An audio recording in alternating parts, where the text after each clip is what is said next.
Welcome to the Own Your Best Life podcast. I'm May Emson, your host, leadership and mindset coach.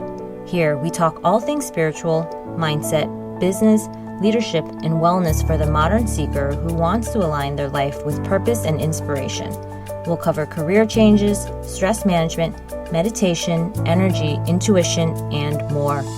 Each episode holds spiritual and practical tools to help you live a life of your wildest dreams without getting burnt out along the way. Ready to live a life on your own terms? This is the Own Your Best Life podcast. Welcome, friends, to episode 131 of the Own Your Best Life podcast. So when you are on a new path, it can often feel like you're taking a leap of faith. It feels like a bold move to go into a place where you aren't investing your time, your energy, your resources into something that isn't yet proven. What if it fails? What if you fail? And how do you know when it's the right time to take that leap or make that decision to go all in on your dreams or the path that's right in front of you today? So today's podcast is on what it feels like to take leaps of faith and how to do it successfully. So I want to acknowledge that leaps of faith come with a lot of trepidation and uncertainty. If you're changing careers, starting a business, creating new behaviors, taking on a new role with a new organization, connecting with a new person, and you feel like you want to go all in, it can often be a time where we stall. Many achievers like to feel in control and that we've mastered something. Yet taking leaps of faith often will look like a lack of control and that we're starting all over again. And so we begin to wonder if we invest our time, our energy, and resources, is it going to pay off? We wonder if we fail, whether or not we're going to be embarrassed. And yet leaps of faith will always be that critical path between a life that you're currently living and the one that's possible. And if you want anything to change, you will have to take a leap. I've talked to and coached with a lot of achievers, and something that comes up often is this thought of running away. They wonder, what would it feel like to just give it all up, to give up their responsibilities and their jobs, to give up all the overwhelm, the boredom, and the stress. They want to just take a break and feel differently than they have been. They want to give it all up, but they're scared.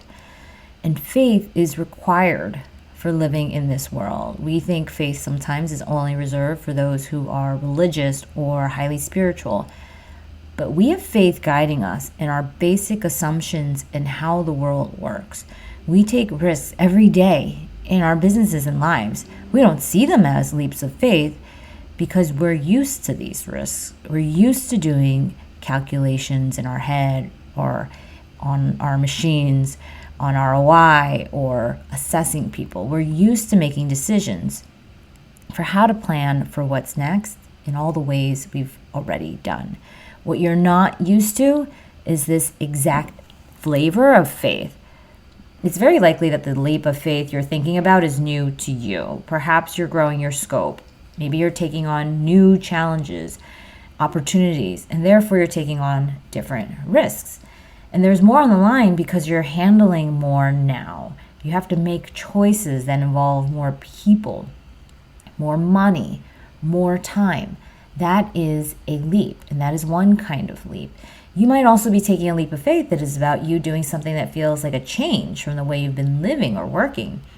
Perhaps you're wanting to simplify life, reduce the intensity of your work, or have more time for yourself or your family, or pursue a creative endeavor. And what keeps us from taking those leaps are usually two things. So the first one is binary thinking. We keep to this all or nothing mindset. We either burn the boats, so we learn to swim, or let's never learn at all. You know this happens when you're just so sure your plan's going to work that you don't account for any risk. You don't think about what could go wrong. You go faster than what's helpful. And you end up failing on things that could have been prevented. And instead of just the failures that are a natural part of learning or from situations that are out of your control, you fail more than needed on the things within your control. The same thing goes for thinking it's not possible. You know you're in the other binary mode of thinking when you don't think about possibilities. You think it's never going to happen, or you never even entertain the thought, and then you shrink back. You're thinking more about the risks than how to solve for risks, so you stop.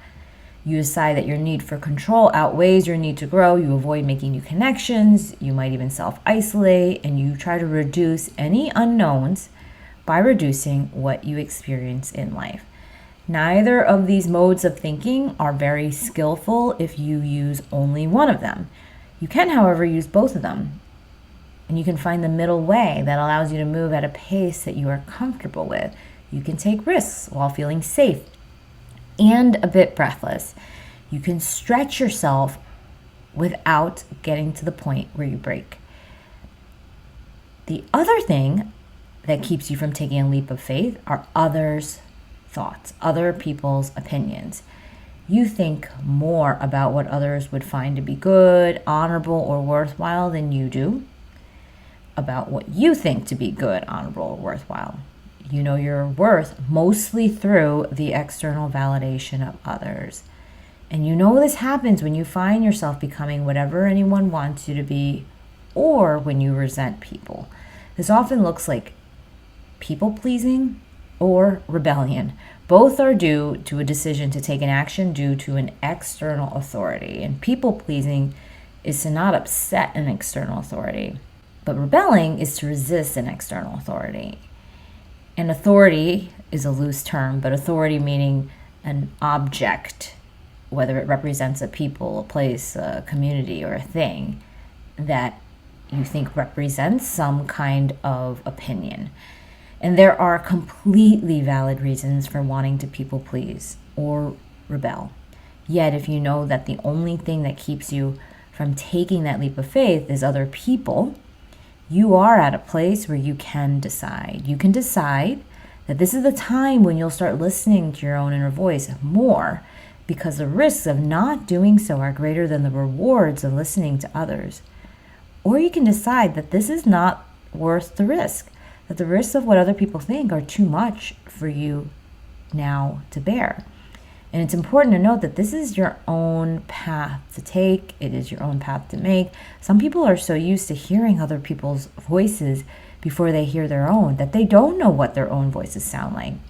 They don't know what they would do in a world where other people's opinions don't matter. You can think even about the way you dress. What would you wear if other people weren't looking? It's such an interesting concept to think about because you might have no clue. It turns everything upside down.